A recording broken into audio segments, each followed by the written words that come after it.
जय हिंद दोस्तों, मेरा नाम धर्मेंद्र मिश्रा है और मैं इस चैनल के माध्यम से हर रोज़ बीपीएससी मेंस आंसर राइटिंग की प्रैक्टिस करता हूँ।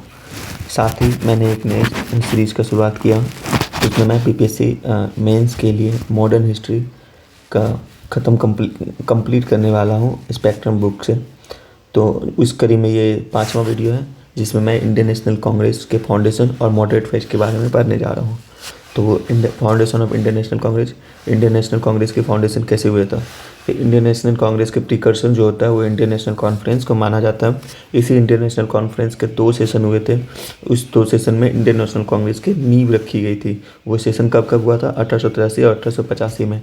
1885 में पहली बार एओ ह्यूम ने सेशन करवाया। कहाँ पे करवाया? गोकुल दास तेजपाल संस्कृत कॉलेज इन बॉम्बे, जहाँ पे वोमेश चंद बनर्जी ने प्रेसिडेंट संभाला था इसका। 1890 में पहली बार किसी महिला ने इंडियन नेशनल कांग्रेस को एड्रेस किया था। ये महिला कादम्बनी गांगुली वैसी महिला है, पहली ग्रेजुएट महिला है जो कि कलकत्ता यूनिवर्सिटी से ग्रेजुएट की थी। अभी जो इंडियन नेशनल कांग्रेस के बारे में हर एक विद्वान का अलग मत था। जैसे हमारे लाला लाजपत राय ने इसे सेफ्टी वॉल कहा था। सेफ्टी वॉल कहने का मतलब ये था कि जब भी मासेस आ गए ब्रिटिशर्स के खिलाफ बोलना चाहेंगे तो उसके बीच में कांग्रेस आ जाएगा, तो Congress kind of safety wall की तरह काम करेगा। Conspiracy theory by R P Dutt ने इसे कंस्पायरेसी थ्योरी बोला। कंस्पायरेसी थ्योरी क्यों बोला? तो उन्होंने बताया कि जो पॉपुलर अपराइजिंग होगा उसके अगेंस्ट, उसको हटाने के लिए कांग्रेस की स्थापना की गई है। जब भी समाज में 1857 की क्रांति दोबारा ना हो, कोई लीडर्स ना रहे जिससे एक से बात करें, लोग छोटे छोटे टुकड़े में बट के अलग अलग जगह आंदोलन ना करने लगे, उसके लिए अंग्रेज़ों ने एक संस्था बनाया जो काइंड ऑफ सेफ्टी वॉल की तरह काम करेगा। ये इन दोनों विद्वानों का मानना था। लाइटिंग कंडक्टर की तरह काम करेगा इंडियन नेशनल कांग्रेस, ये बिपिन चंद्र का कहना था। कैटलिस्ट की तरह काम करेगा। Congress use Hume as a LC catalyst की तरह काम किया है। एओ ह्यूम जो है कैटलिस्ट की तरह काम करेगा। एरा ऑफ मॉडरेट्स का एरा हुआ था। अभी उसी में जब शुरुआती चरण हुआ था 1885 से 1905 के बीच, ये शुरुआती चरण माना जाता है कांग्रेस का। इस शुरुआती चरण में आप देखोगे तो मॉडरेट फेज का एरा था। मतलब यहाँ पे ऐसे नेता थे जो लोगों के पिटीशन पे विश्वास करते थे, प्लीज पे विश्वास करते थे, प्रे पर विश्वास करते थे। इसे 3P पॉलिसी बोलते हैं। ये बोलते थे कि भाई हम प्रे करेंगे, पिटीशन करेंगे और क्या करता उनसे बात काम करवाने की कोशिश करेंगे। ऐसे जरियों से हम कभी भी एक्सट्रीम नहीं होंगे और कभी भी हिंसा का पालन नहीं करेंगे, ऐसा मॉडरेट का मानना था। तो मॉडरेट का मानना था। और मॉडरेट के लीडर्स कौन कौन से हुआ करते रहे? नौरोजी, फिरोज शाह वाचा, उमेश चंद बनर्जी और एस एन बनर्जी।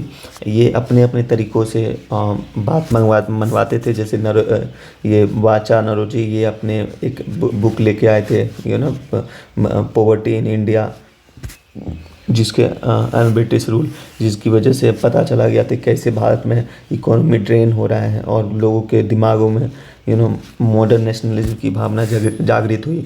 और आपके जो 1892 में इंडियन काउंसिल एक्ट आया था, काइंड ऑफ उसमें थोड़ा सा प्रावधान भी दिखा था इस रियलाइजेशन की वजह से। अभी सवाल हमेशा पूछता जाता है, प्रीवियस ईयर क्वेश्चन में भी ये सवाल है कि मॉडरेट नेशनलिस्ट का क्या कंट्रीब्यूशन था। देखो बेसिकली तो वही नौरोजी और वाचा और ये सब जो थे इकोनॉमिक क्रिटिक की तरह काम करते थे। वो बताते थे कि भाई आप भारत का पैसे अपने देश लेके जा रहे हो, जो कि बहुत ही गलत है। ये हमारे हक का पैसा, ये हमें ही यूज होना चाहिए, हमारे ऊपर ही यूज होना चाहिए, ये इनका मानना था। तो ऐसे क्रिटिक्स बार बार किया जाता था इन मॉडरेट्स लीडर के द्वारा पे।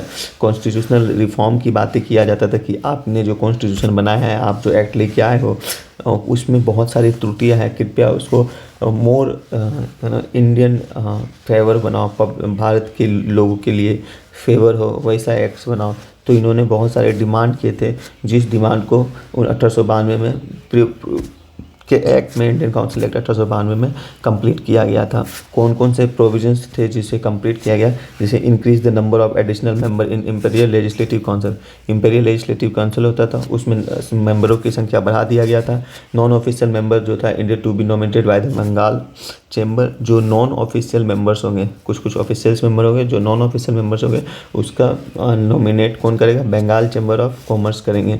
बजट को डिस्कस किया जा सकता था, अब क्या होगा, बोलने की ताकत मिल गया, लोग बोला जा सकता अपने अपने मन में। जो इकोनॉमिक क्रिटिक क्यों कहा जाता है लोगों को उस समय के मॉडरेट्स को, जस्ट बिकॉज वो इसी 1892 इंडियन काउंसिल एक्ट 1892 में इन्हें एक काइंड ऑफ पावर दे दिया कि आप जो है इंडियंस जो है बजट को डिस्कस कर सकते हैं। अब बजट में जो वो सलाह देगा वो मानने के लिए बाध्य नहीं है ब्रिटिशर्स, पर हाँ आप डिस्कस कर सकते हो, क्वेश्चन पूछ सकते हो आप। ये सब जो थे प्रोविजंस आए जो कि इंडिया के फेवर में था, मतलब उस समय इंडिया तो था नहीं, पर हाँ इंडियन नेशनलिस्ट या हमारे फ्रीडम फाइटर्स के खिलाफ में था, हमारे मॉडरेट्स के खिलाफ नहीं, हमारे मॉडरेट्स के साथ में था, मॉडरेट्स के अनुसार था। तो ये सारे प्रोविज़न फिर क्या होते, लिमिटेशंस पर, क्या सारी चीज़ अच्छे आराम से मिल जा रहा था, नहीं, बहुत सारे लिमिटेड थे। लिमिटेशन क्या थे कि ऑफिशियल्स के मेजोरिटी जो था ब्रिटिशर्स ऑफिसर का था वहाँ पे, तो हमारा मेजोरिटी अब भी नहीं था,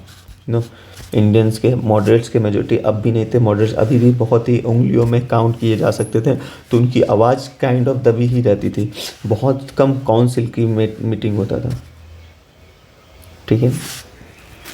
और वोटिंग और अमेंडमेंट नहीं किया जा सकता था, जैसे हम बताएं सिर्फ आप बजट कर सकते हैं, आप उसमें कुछ चेंजेस नहीं ला सकते हो, आप क्वेश्चन पूछ सकते हो, पर ऐसा नहीं है कि आप उस क्वेश्चन के लिए बोलोगे नहीं वोटिंग करवाओ और हमारे ये जो प्रावधान है उसको बदलो, ये पॉसिबल था ही नहीं, ये लिमिटेशन था। सप्लीमेंट्री क्वेश्चन नहीं पूछे जा सकते थे, एक इंसान को एक क्वेश्चन दिया जाएगा, ऐसा नहीं है कि कितना भी क्वेश्चन पूछ सकते हैं, सप्लीमेंट्री क्वेश्चन पूछ सकते हैं, पूरक क्वेश्चन पूछ सकते हैं।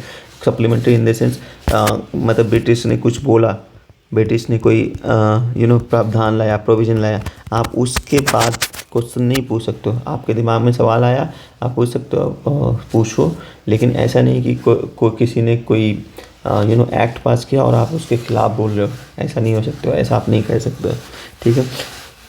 Campaign for the general administration reform, इन्होंने क्या क्या जनरल एडमिनिस्ट्रेशन रिफॉर्म के लिए बहुत सारे कैंपेनिंग किया, और प्रोटेक्शन ऑफ सिविल राइट्स के प्रोटेक्शन के लिए मॉडरेट ने बहुत सारे सराहनीय कार्य किए थे।